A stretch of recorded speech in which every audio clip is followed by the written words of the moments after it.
Hello guys. So ह्या उन्हाळ्यात रात्रीची कुल्फी खायला जाणं म्हणजे काहीतरी वेगळाच आनंद आहे. त्यामुळे आम्हाला सुद्धा त्या दिवशी अशी इच्छा झाली की आपण कुल्फी खायला जाऊया. सो मी आणि माझा भाऊ निघालो आमच्या एका जवळच्याच कुल्फी शॉपमध्ये, जे स्वतः तिथे तयार करतात आणि त्यांच्याकडे खूप साऱ्या फ्लेवरच्या कुल्फीज आहेत. सो ह्या ज्या आहेत त्या गोल कुल्फीज आहेत वेगवेगळ्या फ्लेवरच्या. त्याच्यानंतर मँगो फ्लेवर, गुलकंद, रोस्टेड आल्मंड, मलाई, पान कुल्फी, अशा खूप साऱ्या फ्लेवर्स आहेत तिथे. तुम्ही बघू शकता आणि मला खायची होती मटका कुल्फी. सो मी ही घेतली.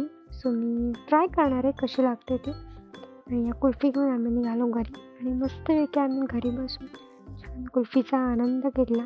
सो तुम्हीसुद्धा असंच रात्री प्लॅन करा आईस्क्रीम खायला जायचं ह्या उन्हाळ्यात. Bye bye. Thank you.